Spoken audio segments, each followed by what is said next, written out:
जी अपने आईपीएस अधिकारी के किरदार को बहुत ही अच्छी तरीके से निभाती है और साथ ही इस आईपीएस अधिकारी की पूरी जानकारी भी अपने अध्यापक को देती है। तभी उसके घर वाले और स्कूल के सभी लोग और उसके अध्यापक बहुत ही खुश होते हैं। अस्सलाम वालेकुम, नमस्ते, सत श्री अकाल। मैं सफियान अहमद सैफी आज मैं आप लोगों के लिए एक ऐसी ही नई मोटिवेशन कहानी लेकर के आया हूँ। उम्मीद करता हूँ ये कहानी आप लोगों को अच्छी लगेगी। आप लोग इस कहानी को पूरा जरूर सुनें। जी हाँ, हम बात कर रहे हैं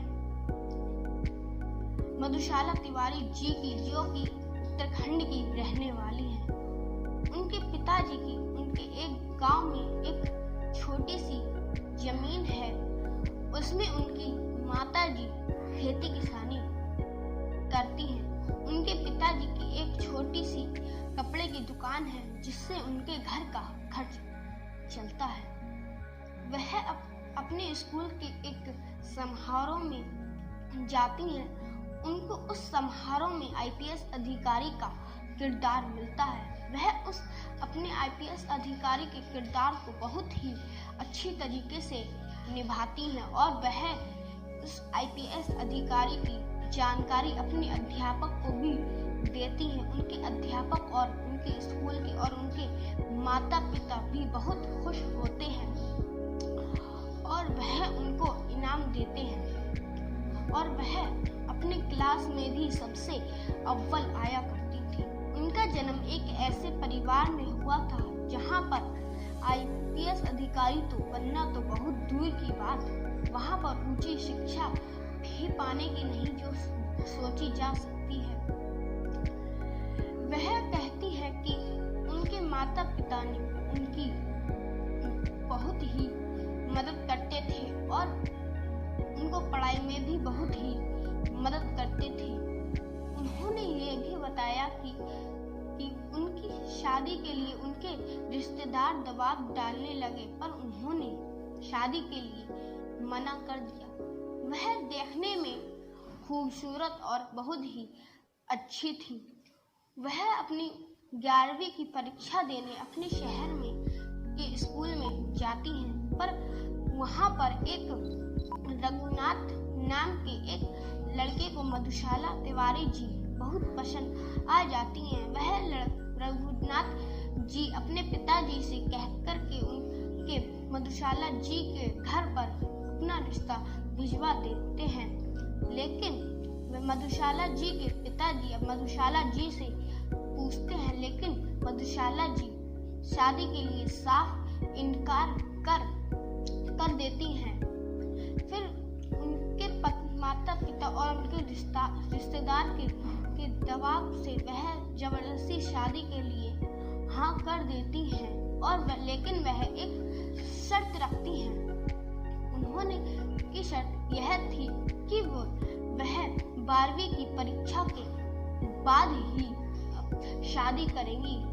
उनके रघुनाथ जी के माता पिता को भी इसी साल उनकी शादी करनी थी।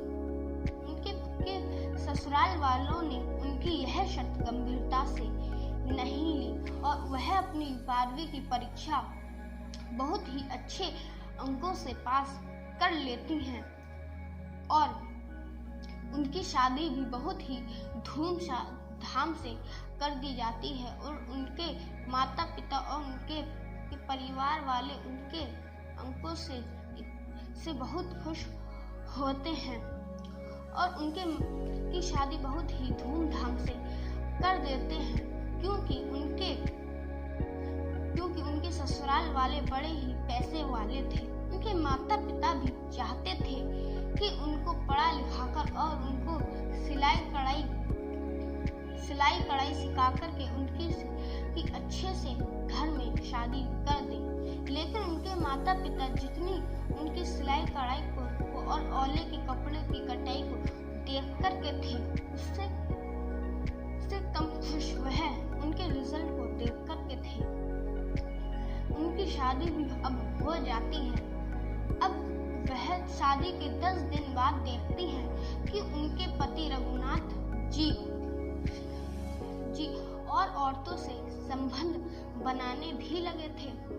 उन्होंने ये भी देखा कि उन्होंने उनकी खूबसूरती पर पसंद आकर के उनसे शादी की है और वह कभी नशा भी करने लगे और कभी कभी अब नशे में घर भी आने लगे और आकर के लेट जाया करते थे। उन्होंने ये भी बताया कि वह अपने परिवार वालों को एक बात नहीं पा रही थी, लेकिन उन्होंने एक दिन डरते डरते रघुनाथ जी को यह बात बता दी। रघुनाथ जी ने इस बात को साफ इनकार मना कर वह कहते हैं कि हमने अपने फर्ज को पूरा कर दिया है। अब हमारा जितना फर्ज था अब वह हमने पूरा कर दिया है। अब मधुशाला जी का घर से निकलना भी बंद हो जाता है। अब वह उनको बस पढ़ाई के लिए ही बाहर जाया करती थी और घर में घुट घुट के जीने लगी। अब वह बाहर भी नहीं जा सकती थी। अब एक दिन उनके पति से रघुनाथ जी से उनका झगड़ा हो जाता है और रघुनाथ जी मधुशाला जी पर बहुत ही ज्यादा अत्याचार करते हैं। फिर मधुशाला जी तय कर लेती हैं कि मैं अब इस घर में नहीं रहूंगी। फिर उसके दूसरी सुबह ही वह अपना घर छोड़ करके अपने माता पिता के पास आ जाती हैं। उनके माता पिता शुरुआत में बहुत ही ज्यादा गुस्सा होते हैं, लेकिन उनके मुंह से यह बात सुनने के बाद वह भी उनके सोच में मिल जाते हैं और वह कहती हैं कि माता पिताजी मैं यूपीएससी जैसी कठिन परीक्षा पास करना चाहती हूँ। उनके पिताजी मान जाते हैं और कहते हैं कि बेटा तुम करना चाहो तो यूपीएससी जैसी कठिन परीक्षा पास कर सकती हो। फिर वह यूपीएससी जैसी कठिन परीक्षा पास करने में लग जाती हैं और वह यूपीएससी की कठिन परीक्षा के लिए पैसे जोड़ना शुरू करती है।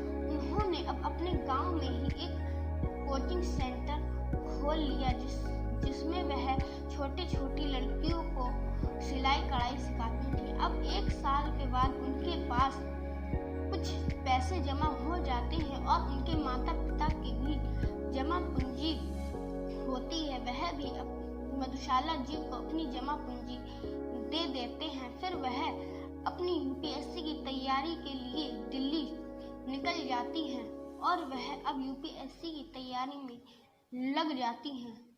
अब वह जब यूपीएससी की तैयारी उनकी पूरी होने के बाद अब मेंस उनके लिए बहुत जरूरी हो गई थी यूपीएससी जैसी कठिन परीक्षा पास करने के लिए और उनके पास आईपीएस अधिकारी बनने का सपना भी बहुत ही ज्यादा जरूरी हो गया था, क्योंकि अब उनके पति रघुनाथ जी से भी उनकी तलाक हो गई थी। अब उनके लिए रास्ते भी सभी आसान हो गए थे। अब वह अपनी यूपीएससी जैसी कठिन परीक्षा शुरू कर देती हैं। अब उनको 6 महीने बाद उनकी परीक्षा पूरी हो जाती है। अब मेंस रह गया था, लेकिन मेंस तक पहुंचने पर उनके पास सभी पैसे खत्म हो जाते हैं। अब उनके पास कोई भी रास्ता नहीं बचता है। अब वह अपने घर आ जाती हैं। अब उनके पिताजी कहते हैं कि बेटा तुम इतनी जल्दी घर कैसे आ गई? अभी तुम्हारी पढ़ाई रह गई है, तुम उसको पूरा करके क्यों नहीं आई? तभी वह अपने माता पिताजी को बताती है कि माता पिताजी मेरे पास पैसे खत्म हो गए थे, मैं मेंस तक पहुंच गई थी। पैसे खत्म होने पर मेरे पास कोई भी रास्ता नहीं बचा था, इसीलिए मैं घर पर आ गई। अब उनके माता पिताजी ने कहा कि हमारे पास भी पैसे नहीं हैं। अब हमारी एक गांव में थोड़ी सी जमीन है, हम उसको बेच करके तुम्हें कुछ पैसे दे सकते हैं। और उन्होंने कुछ पैसे उधार लेकर के वह अपनी यूपीएससी की तैयारी के लिए फिर से दिल्ली चली जाती है। अब उनका इंटरव्यू भी बहुत ही ज़्यादा अच्छी तरीके से होता है और वह यूपीएससी जैसी कठिन परीक्षा भी बहुत ही ज़्यादा अच्छे अंकों से पास कर लेती है और बन जाती है आईपीएस अधिकारी।